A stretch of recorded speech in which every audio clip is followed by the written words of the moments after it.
What is going on, everyone? Welcome back to the channel. For those of you that are new, my name is Hart, and today I'll be breaking down the 7-game NBA slate here on DraftKings. For Saturday night, I'll be talking through some of my favorite early look core plays, some value plays, and building a potential lineup for you guys. As always, make sure to stay updated with the news, because most likely the core plays and the value plays, and possibly even the whole lineup, might not be viable by the time the slate starts. So always keep updated with the news.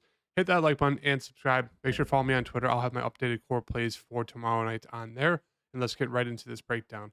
In terms of tonight, I think I might be able to sneak into the cash, at least get my money back for the lineup I played. If you guys played the core or the early look build from uh, last night's video for tonight's slate, you would be off to a fantastic start. Tyler Hero was very low owned. I think he went off for 45. Scotty Barnes went for 47, and Duran went for 44. So right there between the three of them, I mean, that's already 150 fantasy points from three of the early look core plays from that full lineup we built. So hopefully some of you guys tailed that. I might hit a 6x, or excuse me, a 6 pick prize pick slip. I only put in one prize pick slip for tonight, a 6x. Anthony Simons got ruled out, so obviously he's a DMP, but might go 5 for 5 here. Need Kawhi to get, I think, 11 fantasy points in this second half, or excuse me, in this fourth quarter here. So it's looking like a solid night overall for me. But yeah, let's get right into this breakdown. So for tomorrow, I don't think the Bulls are on this slate. No, Memphis and Washington is the first game down here. So there's a little two-gamer, Bulls, Pistons, Knicks, Pelicans. It's not on the main slate. But for the main slate here, um, actually it is. I don't know what I'm saying. Sorry about that. It was messing with me. But yeah, we have a nice 7-game slate here for tomorrow. Uh, Only 5 of the games are up right now as I'm recording this, so I do apologize. But 219.5 game total there for the Bulls and Pistons. Knicks, Pelicans, 225.5.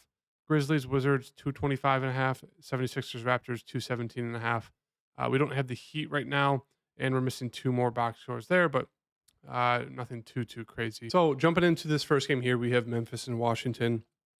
The first thing I do want to mention, though, for this slate is a few of these teams are coming off a back to back. You know, it's the beginning of the season. We're only like, what, 4 games in.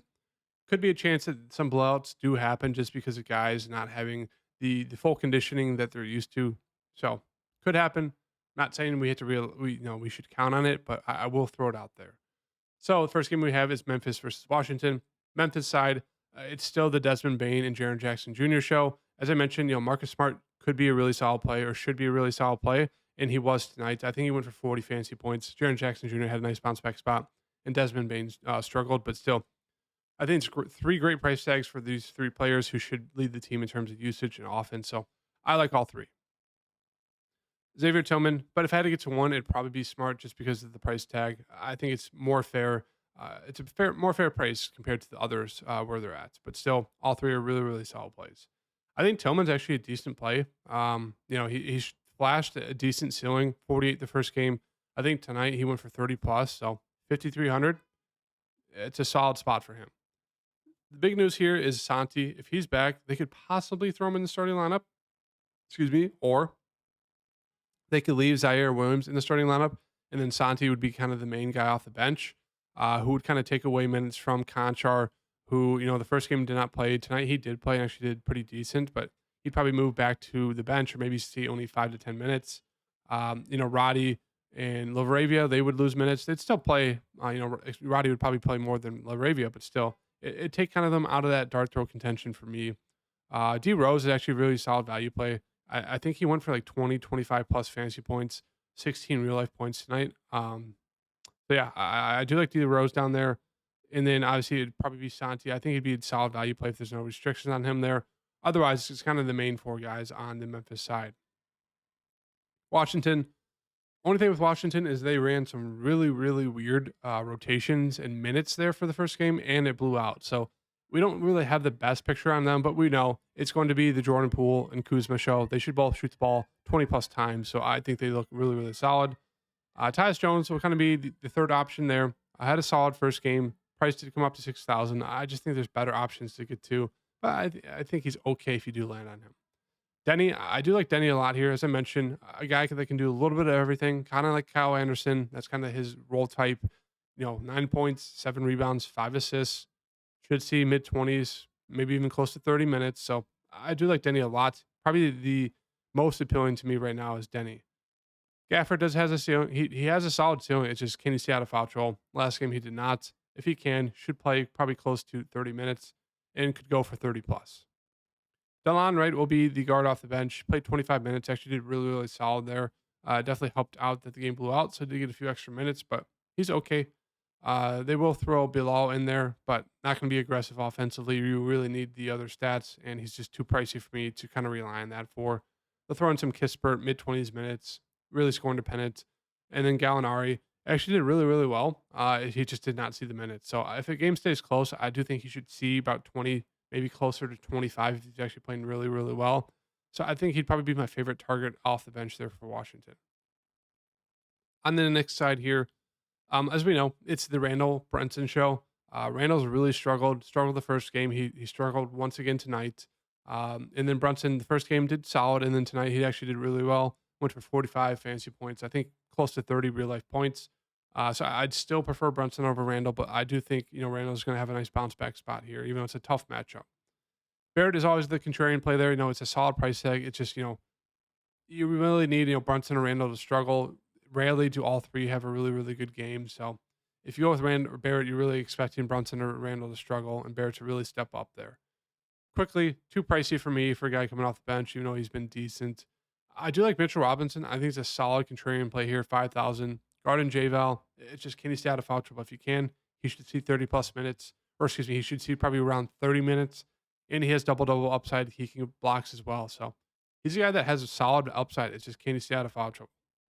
And then off the bench, they'll throw in Hartenstein as a backup center. So if you think Mitchell Robinson gets the foul trouble, I think Hartenstein would be a great value play there at the center position. They'll mix in some Quentin Grimes. He'll start, but he has not been good offensively. Josh Hart will come off the bench. Steven Chanzo. Nothing too crazy there that it really sticks out in terms of value for me on the Knicks side. For the Pelicans here, I like Zion. I don't know if I love the price tag. He could definitely pay it off, but with Brandon Ingram and CJ there, it should be the Zion and Brandon Ingram show, but I think all three will probably average 15 plus shots if all three of them play together. And that's what they did that first game. So with that in mind, the only one that really sticks out to me right now is going to be Brandon Ingram. It's just a fantastic matchup there. They're going to throw Quentin Grimes or RJ Barrett on him? That's going to be barbecue chicken. So expect a huge game here for Brandon Ingram. J-Val, I actually do really like J-Val here.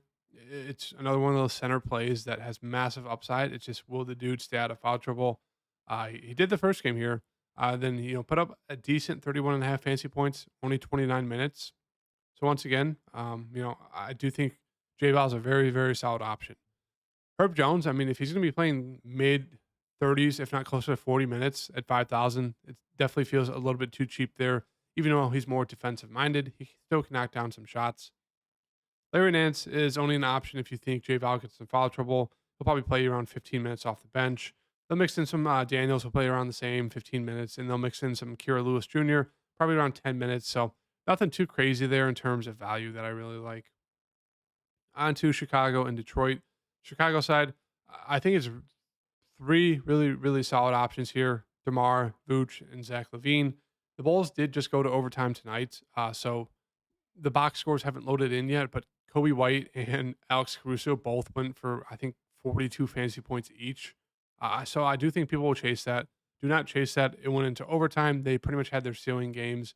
This is going to be the DeMar, Vooch, and Zach LaVine show, and we get them at really, really good price tags here, all mid to low 7K. So if I had to pick one, it'd be Zach. If I had to pick two, it'd probably be Zach and DeRozan, and Vooch would be my third option. But all three look really, really good. As I mentioned, Kobe White, more of a contrarian play. I don't want to chase the big game he had tonight. Pat Williams, same thing, more of a contrarian play. He's just going to start, won't get the minutes, but he's the fourth option. Torrey Craig, he'll get some minutes off the bench, around 20-ish. I guess he's an okay value play. Caruso's still a good value play. It's just more so I do think people are going to chase his box score and make him more popular than he should be, which kind of maybe takes him out of value play contention for me. And then Drummond will mix in around 12 to 15 minutes, decently productive. They'll throw in some Ion Carter as well, but nothing too crazy there. It's just the main three for me for Chicago. On Detroit, I do think Cade is he just feels a little bit too pricey, even though it's pretty much his team. Great first game there. Tonight, I think he actually struggled. So he's more so of a just an ownership play if you want to get to him. Dern has been fantastic. 48 last night, or excuse me, the first game, 44 tonight. Now he gets a solid, a little bit of a testy matchup versus Vooch, who does like to post up a little bit. So maybe there's some foul trouble for him. But if you think he stays out of foul trouble, I mean, he's had some massive upside. Price really hasn't moved. So I do like him there. But if he's going to be super, super high owned, I'd rather take a shot on like a J Val or like a Mitchell Robinson there. Cheaper price tags and similar upside, even though they haven't flashed it yet. Asar Thompson, the dude can't hit a shot. He went 1 of 7 the first game. I think he went like 1 of 9 tonight, but still, peripheral stat wise, he's going off 7, 3, and 5. I think tonight he had like 8+ rebounds, some assists, some steals as well. So it's one of those things. Like if he's going to hit his shots, I think he's a solid value there at 5,600. And then the bench guys, Ivy and Burks, they'll be the guards off the bench. It's hard to trust them at their price tags with the minutes. If I had to get to one, it'd probably be Burks, but still, they're there. Hayes will start, but it's Killian Hayes. And then Isaiah Stewart, I like buying low on him. A bad game from him tonight, but as we saw that first game, he does have some solid upside. And the Bulls are a little bit undersized, so he should be able to feast offensive rebounding there and defensive rebounding. And that's really it. Moving on to Philadelphia here. Nice bounce back spot for Philly.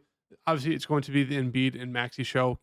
Tobias Harris is more so of that contrarian play, but we know with Maxey, going to shoot the ball 20+ times. Great first game there, 53.5 fantasy points.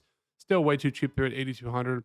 And Embiid does feel a little bit too cheap here. I did think he'll come in at some decently low ownership just because people see that first game and he just did not play well. So I do like a lot of those guys, or both those guys, a lot. As I mentioned, Tobias more so of a contrarian play, but he's a solid upside. Kelly Oubre, don't love the price tag for him. Going to be scoring dependent. He's going to have that same role that he did last year with the Hornets, and he'll have that same role this year with the 76ers, more so just kind of offense off the bench. I do like Melton.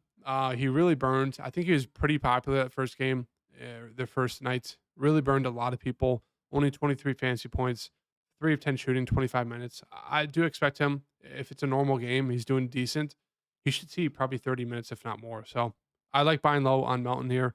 There's a lot of solid mid-range options on this slate today, or excuse me, for Saturday night. So I don't mind going for a little bit more of a mid-range build. I mean, you're kind of relying on them to have good nights, but still, I think there's a lot of mid-range options.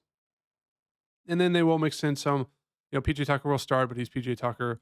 Beverly will play about 12 to 15 minutes off the bench. Paul Reed, they mentioned that he will at times play alongside Embiid. We didn't see that first game. He's pretty productive, but you just need the minutes. So it's hard to really trust him. I don't know if I'd get to him at that price tag as a dart throw play. I think there's better options. Moving on to Toronto. Pascal, more so of a contrarian play there. I mean, we know the upside with Pascal. He gets a solid matchup here against Philly. Not sure who's going to guard him. Maybe PJ Tucker, but still, he should have a solid game there. But still, Scotty Barnes, just way too cheap here. It looks like it just loaded in. As you can see, 47 the first game, triple-double tonight, 55. I mean, it did go to overtime, so that helps, but still, he's the point forward.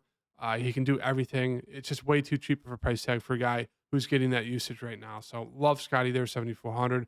He'll probably be like 40 to 50% owned, but for good reason. OG, that's big news here. If he's out, maybe they start a guy like Achua just to help with the size with Poto to guard Embiid.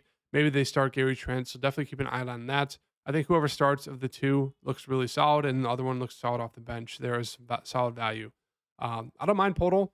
He should be pretty low owned. I do think most people expect foul trouble. We saw it in that Bulls game. He fouled out, but if he can stay out of foul trouble, he's one of those bigs that he's very nimble, can get rebounds, can get assists, can score some points. So they're going to need his size against Embiid. So I would expect him to play as much minutes as he possibly can guarding Embiid, which actually makes him more appealing than usual, even though there's that massive foul trouble risk.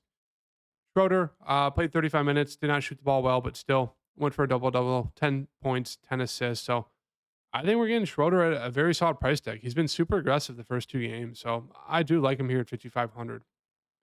As I mentioned, Gary Trent, Precious, I think there'll be solid value plays. Whoever starts obviously looks a little bit more appealing, but both of them will definitely be in play. And then an absolute dart throw, Boucher, if you think some of the bigs getting foul trouble. He doesn't have much size, but he did play 17 minutes and went for 17 fantasy points. That's kind of what he can do. He's just a very good point per minute guy if he does get the minutes. And that's really it there for Toronto. Another team that's coming off of back to back. Indiana, big news here is Tyrese Halliburton. If he's out, I'm assuming they'll start Nemhard, who actually had a really solid first game there and did a lot of his damage there in the first half before the game blew out. So he looked pretty much like a lock there, 4,600. And then I do think TJ McConnell would play off the bench, 4,000. He only played 6 minutes that first game, but he'd probably get the backup point guard run. And he's another one of those guys that's super productive in limited minutes. And I'd assume he'll probably plays 15 minutes, maybe 20, if there's no Halliburton. So would really like both those guys. It'd be a bump to offensively. Obviously, two guys like Turner, Hield, and Mathurin. Maybe we get some Bruce Brown point guard. Maybe they get weird like that, like Denver has done before in the past. So definitely keep an eye out on Indiana. There's a lot of news here that can definitely shift how we want to attack this team. But there's some good options here. If he is back, I think he's still once again a very solid pay up option. Has that double upside. I like buying back on Miles Turner. Jared Allen might be back, which obviously makes the matchup a little bit tougher, but still, we know the upside is really solid with him. It's just, can he stay out of foul trouble? And he's kind of like Anthony Davis, where he should dominate, but there's times where he just really disappears, and it's just very annoying to watch and roster him with that. Buddy Hield, just a little bit too scoring dependent for me coming off the bench there. He should see solid minutes. He has the ceiling, but you really need him to hit his shots. I'd prefer getting to Mathurin, who should be the second option behind Tyrese. Yeah, he had a solid first game there. Price tag really didn't move like him. Bruce Brown, 5,300. Okay play there. I mean, we know the upside that is there with Bruce Brown. I don't expect him to shoot, obviously, 6 of 8 from 3. So I'd say he's probably going to average close to 12 points per game. But he can get the rebounds. He can get the assists. So he's a solid mid-range option. Obi's price went up 4,800. He's more of a stay away for me. Don't love that price tag now that he got it bumped up. Mentioned Nemhard. Jalen Smith will be the backup power forward. Okay play. And then they will mix in some Isaiah Jackson. Bare minimum price tag. Obviously the blowout happened, but they're not really mixing in too much in terms of like bigs. They're kind of just rotating between Jalen Smith and Naismith off the bench there as kind of their power forward, small center plays. So I actually do think Naismith is an okay option there for 4,300. Cleveland, another team going off a back-to-back. Big news here is Darius Garland and Allen. I would expect probably one of them to play. Maybe both are back. And if that's the case, then I don't know if I'd like much on this team. If there's no limits on Garland or Allen, they'd probably be my favorite plays there. But if there's limits, then it's really just a stay away from me on this side here. You could obviously get to these guys. They'll probably be pretty low owned, but it does not look great if one or both of them are back in terms of like the price tags of the other guys. But if Garland's back, we know we can look to Donovan Mitchell, who came off another monster game here, 70 fantasy points. He looked fantastic as a pen up once again here in a great matchup. Mobley, if there's no Allen, he should start at center. Actually had a nice bounce back spot here, 41 fantasy points. I'd like him once again. He hasn't been super aggressive without Garland and Allen, which is very frustrating. 11 shots in 12, but he does have that double upside. Strus is always an okay play. He'll play the minutes. It just comes down to can he hit his shots. If he can, he does have the upside as for monster games. You can see in game 1 and then game 2, 3 of 14, still played all the minutes. So I think like last year, if he played bad, like he'd get pulled. Like the Heat would not keep him out there. But it seems a little bit different with the Cavs so far. Obviously, we don't know the full rotations because Garland and Allen were out, so they had to rely on his scoring a little bit more. But still, I mean, if he's going to see those minutes, even if he's shooting the ball bad, I mean, I think he's a solid option there. Obviously, if Garland's back, Karis LeVert is to stay away from me. If Garland is still out, Karis LeVert looks great there at that price tag. And then they'll mix in some of these random dudes, Georges Yang, Okoro. No point in getting into any of those guys. Miami and Minnesota here. So Miami, another team coming off the back-to-back. They just lost to the Celtics tonight. Jimmy Butler, more so of a contrarian play there. Not much else to say. He has a solid upside. Bam. Same thing. More of a contrarian play. I still think Tyler Hero's price is just a little bit too cheap. Had a great game tonight. A nice bounce back spot after going 7 of 24 the first game. So it's one of those things. He's going to be playing a ton of minutes. He's going to shoot the ball a ton. Pretty much their main playmaker right now. I just think the price tag is too cheap. Kyle Lowry had a nice bounce back spot. As you can see, first game did not score a single point, only took one shot. Only shot the ball 7 times tonight, but played 32 minutes. He can get the stats, the peripheral stats. It just comes down to will he be aggressive offensively? If he will, I think he's a solid option. Caleb Martin might be back. We'll have to wait and see if he is. Okay play there. If not, it should still be some more solid minutes for Kevin Love, who's actually been pretty solid the first 2 games. So if Caleb Love is not back and there's no Josh Richardson, I think Kevin Love becomes one of the best like lower end value plays at 4,400. As you can see, been very, very productive the first 2 games. And then obviously it would knock out Thomas Bryant. He knock him down a little bit more there. And that's really it for the Heat side. Nothing too crazy. If Josh Richardson's back, I don't mind getting to him if there is no restrictions on him. But if there's restrictions, don't love it. On the Minnesota side here, Anthony Edwards at the top, 9,300. I actually really like him here. First game, 47.5 fantasy points. I mean, it's his team. He shot 80-27 and still went for 47.5 fantasy points. So I expect Anthony Edwards to be super, super aggressive. I don't know who's going to guard him. Jimmy doesn't always guard the best player on the other side. So, like, who's going to guard him? Tyler Hero? Kyle Lowry? I mean, it should be absolute barbecue chicken for Anthony Edwards here. It's just one of those things. There's a lot of options on the slates who are, like, cheaper options. Like, the Bulls players, they're all really cheap. They're all in the 7K range, and they do have similar upside to Anthony Edwards. So, it's like you're going to be playing a little bit of a premium for him.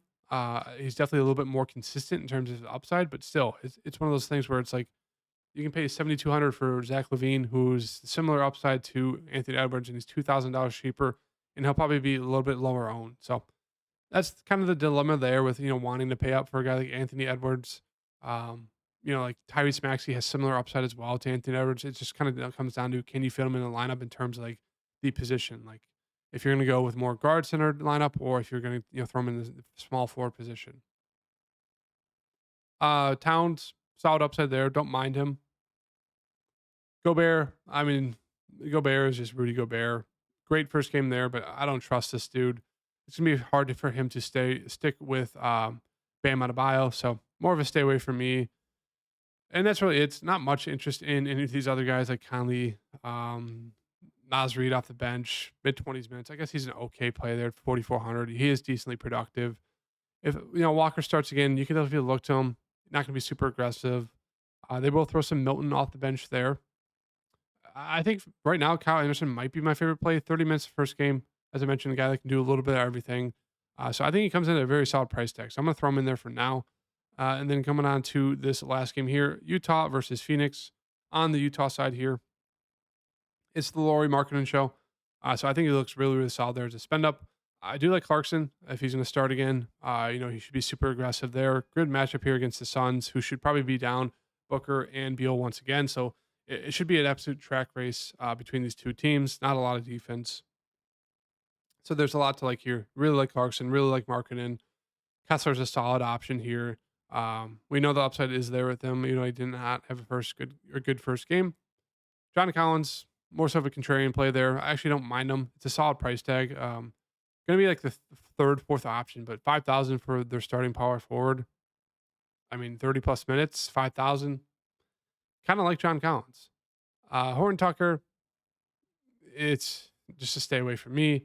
I do like Kelly O off the bench a little bit. Chris Dunn, they'll mix him in. Sexton, same thing. So some interest there in the bench guys, but more so, I think it's great price tags on Clarkson, Collins, and Markkanen. And then moving on to Phoenix, as I said, there's going to be no Beal, most likely no Booker here. So once again, it's going to be the Kevin Durant show. So he becomes another great spend up. Had a nice bounce back spot there after he started off pretty bad in that first quarter, really turned it around there in that second and second quarter and second half. Nurkic, nice bounce back spot here. Had massive foul trouble. He started off the game great once again. I think he had like 17 fantasy points. Did absolutely nothing the next 3 quarters because of that foul trouble. So a little bit better of a matchup here going against Walker Kessler. I don't mind buying back here on Nurkic. We know he's going to be heavily involved in this offense with no Booker and Beal. Josh Okogie, I think he's a solid play there at 5,000. Don't mind him. Eric Gordon, I love the price tag once again. He can't hit his shots. 4-16, 6-16. He's been super aggressive. They need his scoring. So once again, I do think it's a very cheap price tag, even though he's been very scoring dependent the first 2 games. But if he can hit a shot, he can go for 20, 25 real life points just from hitting the shot. And then you mix on all the peripheral stats. So I do think once again it's a really, really solid price tag in Eric Gordon. You know, I expect one of these games for him to finally hit a shot. Grayson Allen, he'll be utilized a lot there. I think he comes in a very solid price tag for his usage. Jordan Goodwin going to be super popular. I mean, he played 30 minutes. He was decently aggressive. So I like him. It's a great, great price tag there for him. So we can definitely throw him in there. Let's just move him there. We can switch around this lineup real fast here in a second, but I just want to get Brandon Ingram back in there. How about we do this? So we'll do point guard. We'll do Goodwin. Power forward, I think Scotty. Does he fit there? He only fits in small forward. So power forward, we'll do Scotty. Then we'll do Kyle Anderson. And then I forget who the last guy we had in the utility spot was, or the guard we had. But anyways, the rest of the team, Eubanks, no interest in him. That dude absolutely sucks. He's just god awful. Nazir Little, they'll mix him in a little bit. Yep, yeah, it's pretty much the Kevin Durant show. Then Eric Gordon's going to be option 2, and then option 3, 4, and 5 are going to be Goodwin, Allen, and Okogie. So yeah, that's going to be the breakdown for you guys today. I'm going to try to get these sped up a little bit. Obviously, we're still dealing with like kind of knowing the rotations for these teams here in the first week. But yeah, expect these games to start, or these breakdowns to start being around 15 minutes to 20 minutes at most if it's a huge slate. So I'll start speeding up for you guys here. But yeah, to finish out this lineup for you guys, as I said, a lot of good options across the board. Really hard to kind of hone in on my favorite options. I do think there's a lot of guys, great spots who are pretty cheap. But right now, I'm going to go with Kuzma there at that price tag. So we get Goodwin. Should be the main guard off the bench there with most likely no Beal and Booker once again. But obviously wait for the news there. Hopefully we get it before the slate starts. Otherwise, we might have to build around the fact that Booker could potentially be back. But yeah, Goodwin should be the main guard off the bench there. Should be aggressive. Hero, just a little bit too cheap there for his role. So love him. Scotty Barnes, same thing. Way too cheap there for his role and usage. Kyle Anderson, I don't mind if you take pivot off Kyle Anderson. I mean, he should have. It's just a price tag, and just you're kind of playing for his upside there. But I still think he's a solid play. Nurkic, I don't mind paying down for a different center, but it's one of those things like he should be heavily involved in terms of like getting the rebounds, getting assists, even scoring the ball there. He could be like a second option, so it's hard not to actually really like him. Eric Gordon, the same thing. There are some decent options in the 4K range, but still, he should be the most aggressive, get the most shot attempts out of that 4K range in the guard section. So I like him. Brandon Ingram, I think it's more so just a matchup thing here. Obviously, he has to deal with CJ and Zion and even J-Val stealing some shots, but who's going to guard him on the Knicks side? And then Kuzma, it's just one of those things. It's him and Jordan Poole's team. He's going to shoot the ball a ton. So, yeah, that's the lineup. As I said, stay tuned or look out for the injury news here for, Booker, Halliburton, Garland, Allen, OG, because it can definitely change up who we get to. So, yeah, make sure to hit that like button. I'll see you guys in the next video. Peace.